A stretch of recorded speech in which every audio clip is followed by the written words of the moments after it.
NPCI அப்படின்னு சொல்லக்கூடிய national payment corporation of India வந்து யூபிஐ ரிலேட்டடா நிறைய அப்டேட்ஸ் ஆனதை கொண்டு வந்திருக்காங்க. ஃப்ரம் ஆகஸ்ட் 1 அன்னைக்கு, அதாவது நாளிலிருந்து இந்த அப்டேட்டட் ரூல்ஸ் ஆனது வந்து அமலுக்கு வரப்போறதா யூபிஐ தரப்பு வந்து சொல்லியிருக்காங்க. இப்ப யூபிஐ அப்படின்னு நம்ம எடுத்துக்கிட்டோம் அப்படின்னு பாத்தீங்கன்னா இந்தியன் எக்கனாமியோட ஒரு பேக் போனாவே இப்ப இருந்துகிட்டு இருக்கு. எல்லாருமே வந்து இப்ப யூபிஐ டிரான்சாக்ஷன் ஆனதான் நம்ம வந்து பண்ணிட்டு இருக்கோம். காமன் யூபிஐ ஆப்ஸா இருக்கக்கூடிய கூகுள் பேவா இருக்கலாம், போன்பே, பேடிஎம், அந்த மாதிரி நிறைய யூபிஐ ஆப்ஸ் ஆனது வந்து நம்ம டெய்லி யூஸ் பண்ணிட்டு தான் இருக்கோம். நம்ம யூபிஐ வந்து அதிகமா யூஸ் பண்ணிட்டு இருக்கோம். ஒரு 24 ஹவர்ஸ்க்குள்ள வந்து நிறைய வாட்டி பேலன்ஸ் வந்து செக் பண்ணிட்டே இருப்போம். நிறைய பேருக்கு வந்து டிரான்சாக்ஷன் ஆனதை பண்ணிட்டு அதுக்கப்புறம் எவ்வளவு பேலன்ஸ் இருக்கு அப்படிங்கறது வந்து நம்ம கண்டினியூஸா செக் பண்ணிட்டு இருப்போம் இல்லையா?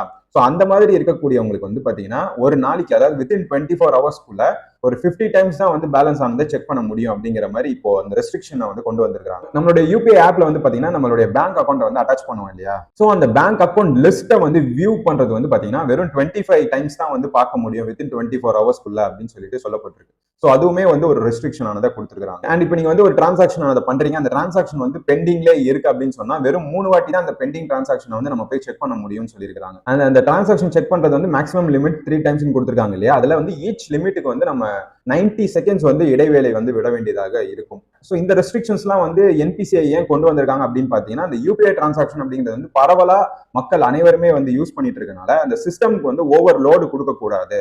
ஸோ அந்த சிஸ்டம் வந்து ஸ்மூத்தா ஃபங்க்ஷன் ஆகும். ஏன்னா வந்து மணி ரிலேட்டடான ஒரு விஷயமா இருக்கு, நிறைய மணி டிரான்சாக்ஷன் அதை வந்து நடக்கிறனால அந்த சிஸ்டமோட ஃபங்க்ஷனாலிட்டிக்கு வந்து பாத்தீங்கன்னா ரொம்ப ஓவர்லோட் ஆகக்கூடாது அப்படின்னு சொல்லிட்டு, அந்த டிராஃபிக் ஆனது இருக்கக்கூடாது அப்படின்னு சொல்லிட்டு தான் என்பிசிஐ தரப்புல இருந்து இந்த மாதிரி ரூல்ஸ் அண்ட் ரெகுலேஷன்ஸ் வந்து அப்டேட்டடா இப்போ கொண்டு வந்திருக்காங்க. அண்ட் அடுத்து நம்ம பார்த்தோம் அப்படின்னு சொன்னா, இந்த ஆட்டோ பே நிறைய பேர் யூஸ் பண்ணுவாங்க. இந்த ஓடிடி வந்து சப்ஸ்கிரிப்ஷன் ரினியூவல் பண்றது, அதுக்கப்புறம் வந்து இஎம்ஐ வந்து நம்ம பே பண்றது, இந்த மாதிரி சில டிரான்சாக்ஷன்ஸ் வந்து பாத்தீங்கன்னா பீக் ஹவர்ஸ்ல டிரான்சாக்ஷனை மேற்கொள்ள முடியாது அப்படின்னு சொல்லிட்டு சொல்லப்பட்டிருக்கு. ஸோ அந்த பர்டிகுலர் பீக் ஹவர்ஸ் சொல்லக்கூடிய அந்த டைமிங் என்ன அப்படின்னு பாத்தீங்கன்னா, மார்னிங் ஒரு 10 AM மேல, மதியானம் ஒரு 1 PM கீழே.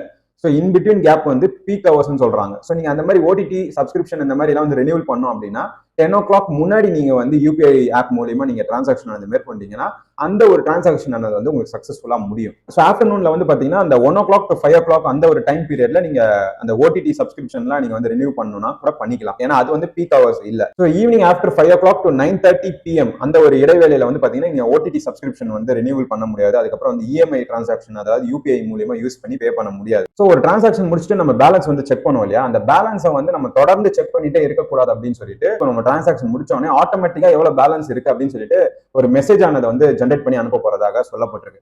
சோ அந்த வகையில நம்ம வந்து போய் எந்த பேலன்ஸையும் திரும்ப திரும்ப செக் பண்ண வேண்டிய அவசியம் இல்லை அப்படின்னு சொல்றாங்க. ஸோ இந்த யூபிஐ ஆப் ப்ரொவைடர்ஸ் இருக்காங்க இல்லையா, அவங்களுக்குமே தனி செட் ஆஃப் ரூல்ஸ் வந்து என்பிசிஐ வந்து கொடுத்துருக்காங்க. ஸோ அவங்களுடைய யூபிஐ ஆப்ஸ்க்கு வந்து பாத்தீங்கன்னா இயர்லி சைபர் செக்யூரிட்டி ஆடிட்ஸ் ஆனதை வந்து செஞ்சு அந்த ரிப்போர்ட்டை வந்து என்பிசிஐக்கு வந்து கொடுக்கணும், சப்மிட் பண்ணணும் அப்படின்னு சொல்லிட்டு தெரியப்படுத்திருக்காங்க.